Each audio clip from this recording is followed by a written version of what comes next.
Does the open house actually sell your home? Most people answer this question completely wrong. They think the goal of an open house is this: someone walks in on Sunday, falls in love, writes an offer, sold. And yes, that can happen, but this is not the real purpose of an open house. A good open house is not magic. It is marketing, it is exposure, it is feedback, it is buyer discovery, it is agent networking. And sometimes it is the reason the serious showings happens 3 days later. So instead of asking, will the open house sell my house? The better question is, what role does the open house play in a proper selling strategy? Because that is where this gets interesting. Modern buyer behavior. Most buyers today do not start at the open house. They start online. They scroll at night. They save listings. They zoom into the photos. They check price history. They look at the map. They look at the schools. They look at commute times. Then especially if they are coming from Toronto, Mississauga, Brampton, another city, or even out of province, let's say, they bundle a bunch of homes together and drive it on the weekend. This is where the open house becomes powerful, because real estate is a tangible asset. You cannot fully understand a home through photos. You have to walk it, you have to feel it,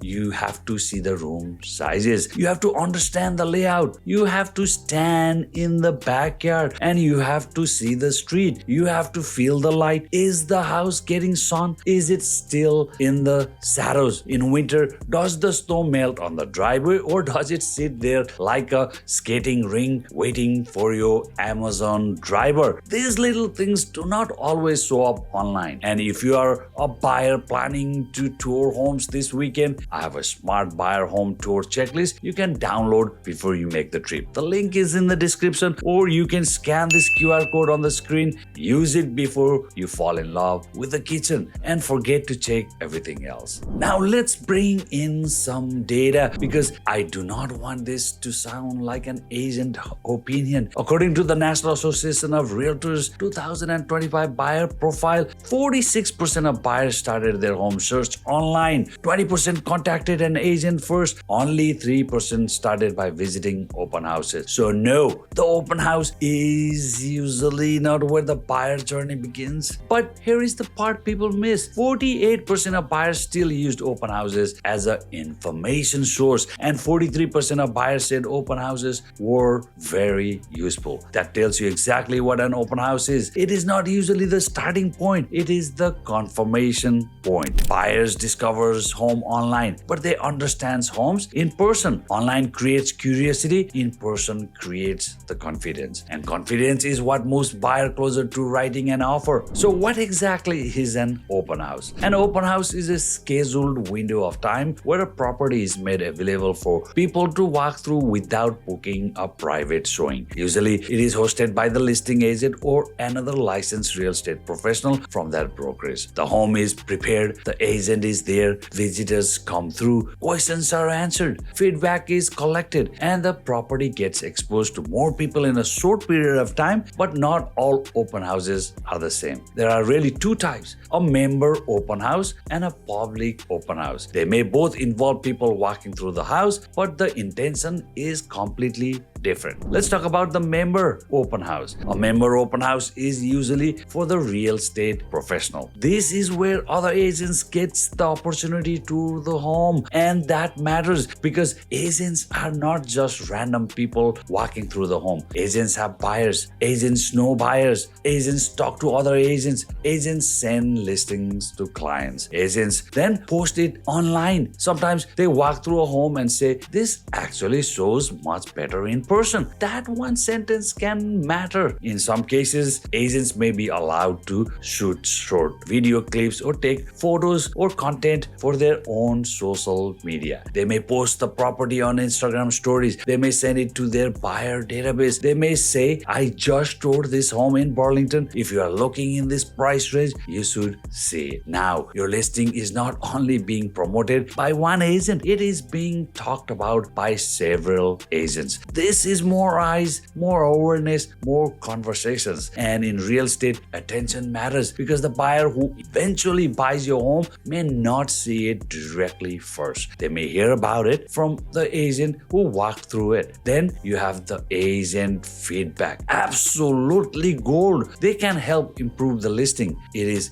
free professional advice. Imagine that. Agents see it from the most critical buyer's angle, the objections. If their feedback helps mitigate those objections, half the battle is over. Then you have the public open house. This is the one most people think about. Usually held on Sunday or Saturday, often a 2-hour window. Potential buyers can walk through without booking a private showing. And yes, you will get different types of visitors. Some are serious buyers, some are early stage buyers, some are neighbors, some are curious Joes, some are 8 to 12 months away from moving, some are out of town buyers trying to understand the market, some already have an agent but want to preview the home first, some are not committed to an agent yet and are just going from open house to open house. And honestly, that is not automatically a bad thing because buyers do not always move in a straight line. Some people need to see 5 homes before they understand what they want. Some people need to compare Burlington to Oakville. Some need to compare a townhouse to a detached home. Some need to bring their parents. Some need to bring their spouses back because apparently one person looking at the house alone is not enough to make $1 million decision. Fair enough. An open house gives them access and access creates opportunity. Here is another important stat. NAR says buyers spend a median of 10 weeks searching for a home. So not every person walking through your open house is writing an offer that night, and sellers need to understand that. Some visitors are in the middle of their search. Some are narrowing down neighborhoods. Some are testing price points. Some are fighting out what kind of home actually fits their life. Some may look casual today, but 2 weeks from now, they could be the buyer who books a second showing. I've seen this happen many times. Someone who walks through the open house quietly. They barely ask questions. They do not show emotion. Then the following week, their agent books a showing and the note says, "My clients came through the open house and would like to see it again." That is why you do not judge the success of an open house only by whether someone writes an offer on the spot. Sometimes the open house plants the seed. The second showing confirms it. The offer comes later. Now, from the seller's side, an open house can also reduce disruptions because without an open house, some of this curiosity turns into private showings. You have to clean the house, you have to make the beds, you hide the laundry, you remove the dog bowl, you take the kids, you leave the house. The showing is technically 30 minutes, but in real life, you are gone for an hour. And then sometimes the feedback is they are just starting their search. Wonderful! Glad we evacuated the house for them. Well, an open house groups a lot of that traffic into one scheduled window. The home is cleaned once, the seller leaves once, the agent manages the visitors. And in those 2 hours, the home can be exposed to buyers, neighbors, agents, friends, family members, and people who may know someone looking in that exact area. That is efficient, especially in the markets like Oakville and Burlington, where buyers may be comparing several neighborhoods in one weekend. But let's be clear, an open house is not just opening the door and letting people wander around. In Ontario, property access has to be authorized properly. The seller gives consent. The brokerage has a specific purpose. There is a specific time, a specific duration, and there should be someone responsible present. So a proper open house is planned. I myself advertise my open house a few days in advance. The morning of open house, I place 10 to 15 directional signs on major intersections. I knock on doors and invite neighbors. I drop door hangers and flyers. It is a lot of work. Open house is supervised. It is controlled. And it should be part of the listing strategy. That is also why preparation matters. Valuables should be secured. Medication should be put away. Professional documents should not be sitting on the kitchen counter. This is still your home. You want exposure. You do not want chaos. There is a difference. Feedback is gold. One of the most underrated benefits in an open house is feedback. Especially the first open house. The first week on the market is critical. The first wave of buyers tells you a lot. What are people saying about the price? Are they reacting positively when they walk in? Are they confused by the layout? Are they asking about the roof? Are they asking about the furnace? Are they worried about the basement? Are they comparing it to another property nearby? Are they saying the photos look better than the house? Or are they saying the house actually shows better in person? That feedback is gold because the market talks and smart sellers listen early. If 20 groups came through and everyone says the same thing, that is not random.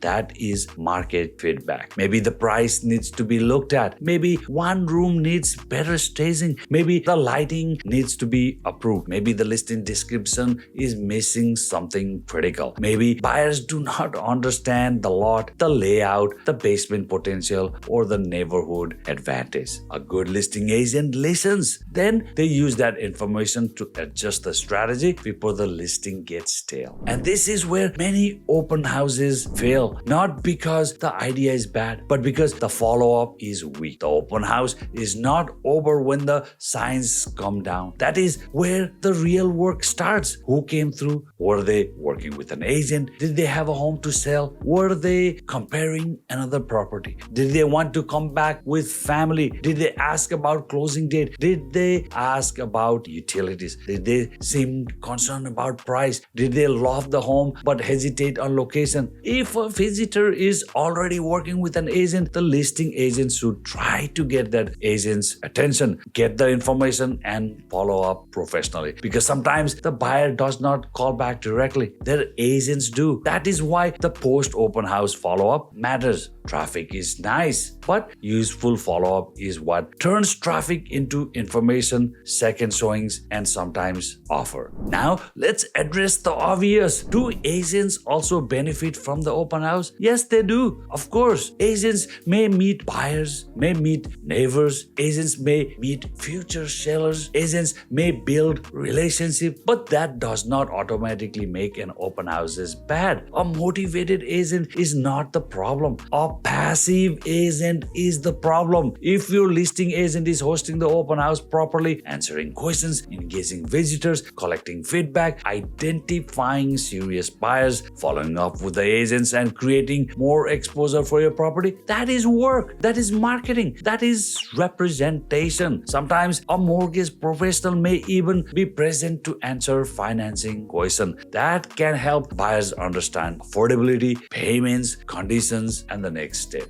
The key is this: the open house has to be done with a purpose, not just signs on the lawn and coffee breath at the kitchen table. There needs to be a plan. And if you are a buyer watching this, do not walk through open houses randomly. Have a system, because after you tour 5 or 6 homes in one afternoon, they all start blending together. Was the basement in the second house or the fourth house? Which one had the small bedrooms? Which one had the weird driveway? Which one had the nice backyard but no storage? Which one had the furnace from the Jurassic Park period? It gets confusing fast. So before you drive all the way to Oakville or Burlington for a weekend of showings, download my Smart Buyer Home Tours checklist. It's applicable no matter where you live. It helps you compare homes properly, not just the kitchen, not just the staging, not just the pretty photos, but the layout, the sunlight, the street, the parking, the basement, the storage, the A's of major systems. And the things buyers often miss when they are excited. The link is in the description, or scan this QR code on the screen. So does an open house sell homes? Not by itself, but that is the wrong way to look at it. A good open house helps create the conditions that sell a home. It brings more eyes to the property. It gives buyers a low pressure way to walk through. It helps out of town buyers organize their weekend search. It gives agents a reason to talk about the listing. It reduces random showing disruptions for the seller. It creates feedback. It creates follow-up. And sometimes it creates the second showing that leads to the offer. So no, open houses are not magic. They are momentum. And in real estate, momentum matters. If you're thinking about selling your home in Oakville or Burlington, do not just ask, will you do an open house? Ask a better question. How will the open house fit into the overall marketing strategy. Look into the agent straight in the eyes and ask that question, because that is what matters. I'm Roshan Basnet, and if you are planning to sell in Oakville or Burlington, reach out to me and let's build the right plan before you hit the market. I'll see you around.